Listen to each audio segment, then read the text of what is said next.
الحكم الرابع فهو محمد البارودي من المغرب، بالإضافة إلى المراقب أو مراقب هذه المباراة ومندوب هذه المباراة فهناك محمد زيزون. عميد المنتخبين معا كما نتابع مشاهدينا الكرام في هذه اللحظات، والنظرة التي تأتي من المنتخب الموزمبيق كما قلت الذي يستعد لخوض مقابله امام المنتخب الوطني المغربي. كيعرفوا القيمه والسمعه ديال كره القدم الوطنيه، انجاز تاريخي للمنتخب الوطني المغربي في قطر في 2022 على مستوى المونديال بالنسبه للكبار، وايضا انجاز تاريخي بالنسبه للمنتخب الوطني المغربي لأقل من 17 سنه. سنعود لذلك لاحقا، لكن دعونا الان نتابع هنا تشكيله منتخب الموزمبيق. هيرنان سيلوان في حراسة المرمى رقم 1، باقي اللاعبين فرناندو تشامبوكو رقم 4، رقم 5 برونو لانغا، 7 العميد إلياس بيريمبي، رقم 8 إيدرسون توف، رقم 9 فيصل بانغال، رقم 16 فوس ميدي، رقم 17 ديسون سيتا، ورقم 20 هناك تشيني كاتامو، 21 ريكاردو كيبارياس، ورقم 23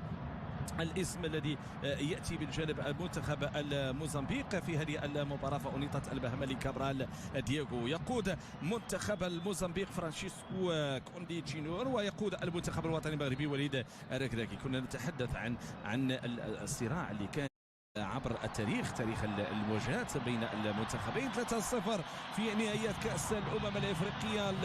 المباراة اللي كانت بإمضاء كل من كان فيها خطابي وكان فيها أيضا في الجهود كانوا لاعبين في المنتخب الوطني اللي قدموا مسار جيد. وأيضا في 9 من شتنبر من 2012 بما بوكتو نعم المنتخب الوطني المغربي واجه منتخب الموزمبيق في تصفية كأس الأمم الإفريقية، المباراة اللي نسبنا فيها بهدفين مقابل شيء. ثم هنا نتابع الانطلاق والصافرة التي تأتي، ثم أيضا يتواصل الأداء ليكون من جانب الطرفين بمدينة مراكش. المنتخب الوطني المغربي واجه منتخب الموزمبيق الانتصار ب4 أهداف كاملة دون رد، أهداف اللي كانت من جانب برادة خرجة، أيضا العربي، ثم أيضا نور الدين مرابط.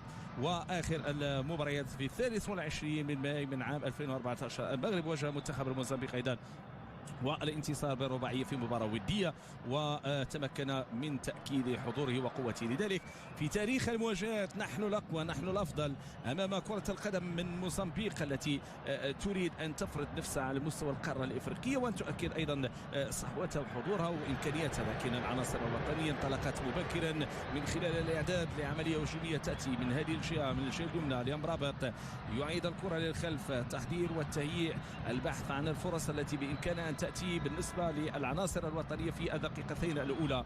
المعطى اللي كنا نتحدث عليه